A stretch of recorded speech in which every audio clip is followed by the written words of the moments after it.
What is going on, guys? Welcome back to the channel Comics Advice. Today, man, we're gonna find out just who Mr. Freeze is in the absolute universe. But before we dive into that, we have to go back a week ago because the city has been placed under martial law. Now, why? Because of all the chaos that happened with the party animals, the city's like, no more, right?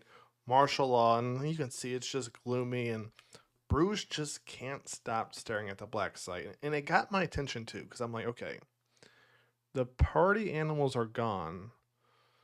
Why is the black site still going? Like, who's really in charge of this? I thought it was them, but apparently it's somebody bigger than them. So that got my attention right away. And then we jump to meeting Matches Malone. I'm like, okay, this is going to be interesting because essentially Matches Malone is going to produce a fake ID, right, for Bruce Wayne. And the fake ID is to get inside the black site. I'm like, ooh, this seems a little fishy. Only because it's like, who can Bruce trust nowadays, right? But apparently Matches is good, so Matches gets him a fake ID.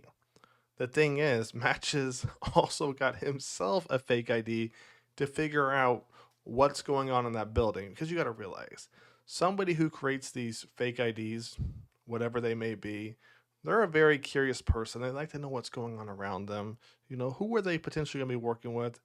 Potentially giving fake IDs too. So when Bruce finds that out, he's like, "You didn't." He was like, "Oh, I did, and I've been with that crew for a week." When Bruce finds this out, he's like, "No, why would you do that?" Matt was like, "Look, I went there. I'm going back tomorrow, and it's one of the weirdest, sickest things I've ever seen." You know, Bruce is like, he's frustrated. He's tired of losing people. Obviously, with the party animals and everything else that happened, he's frustrated right now. And then what happens next is interesting because Matches essentially just explodes right there. And this artwork caught me off guard a lot. He's like, Matches, right? And Matches is done at this point. So I'm not gonna lie to you, I thought for sure Bruce and Matches were gonna have a little good cop, bad cop inside the black site building, but apparently Matches is gone. Bruce meets up with his boys and he gives them just a little bit of a rundown. He's like, the police report was wrong. It had something to do with his phone. It was some type of biological weapon that made it happen. Now, obviously, they're not happy. They're like, Bruce, we thought you were dead. You got to give us more. You just can't keep running away. We know that you're Batman. So the next thing you know, he leaves his guys, even though they're like, we need to talk. We know you're Batman. He dips. He gets a call from who? Mr. Alfred. And Alfred's like, Bruce, how's your arm resting? And, Bruce is going to lie and say, oh, well, it's doing good, right? I'm listening. What did you find out? He's like, what happened? That wasn't a biological weapon or even a virus. It's a bacterium. And it wasn't from the WHO. And Bruce is like, okay, then where did it come from? And this has me a little bit intrigued too, because I'm like, how high does this go, man? So Alfred's like, we don't know what it is yet. I'll be back in a few days. We can talk then. Can you please rest from me, right? Can you please rest? And Bayman's like, yeah, I can rest. I'll turn down my radio. And Alfred's like, come on, man. We both know you don't have a radio. So Alfred goes, hey, I don't know what it is quite yet. I'll be back in a few days.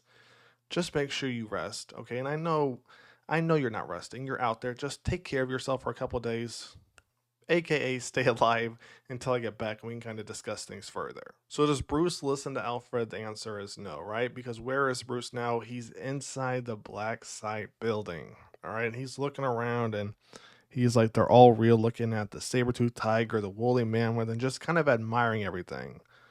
And then you see a worker come in, and he's like, the mammoth is from the Yukon, the tiger from Serbia, and the beetle from Chile. Pretty neat, huh? So then the worker continues on, and Bruce's like, hey man, let's get to it. I'm from the city, I'm here to basically work. But before Bruce says that, the worker basically says, hey, I know exactly what you're gonna do. I checked your ID. So then you can see the worker right here checking the ID, and Bruce is a little bit scared. He's like, ooh, it wasn't Match's best work, and I hope I don't have to get out of here, but we'll see what happens. The worker approves it, and Bruce's like, beautiful view up here. He's trying to change the conversation. Stop looking at my ID, right? The worker's like, thank you, and please look around. If there's anything I can do for you, just even if it's a midnight tour. Dr. Freeze and his wife collected all kinds of wild specimens. Then Bruce goes, do they still oversee things? Victor and Nora Freeze? And the worker's like, I guess you could say that.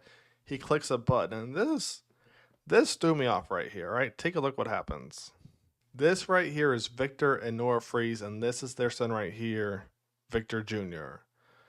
I'm like, okay, this threw me for a loop, and I still don't know what to think right here. I did not expect this, but it's the absolute universe, so still kind of coming to terms with it. Let me know your thoughts on this, but let's keep it going. So Victor Jr. goes on to basically say they're basically being ice chambered until they find a cure for their death. Everybody's like, has it worked for anyone?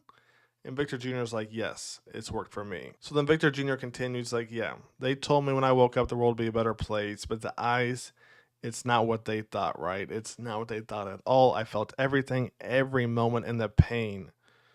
And next thing you know, Bruce realizes, oh, it's Victor Jr. that killed Matches Malone. So now it's like, okay, how does Victor Jr. tie into the party animals, which ties into a higher party? I'm not gonna lie, still kind of coming to terms with this being Mr. Freeze, Mrs. Freeze, their son. Interesting artwork. I don't hate it. It's interesting, right? It's the absolute universe. I'm willing to give everything a shot, but this caught me off guard. I'm like, okay, how was this gonna correlate to what's coming? Let me know your thoughts. That's gonna wrap it up. Comics Advice is out. I'll catch you guys on the next one. Take it easy. Peace.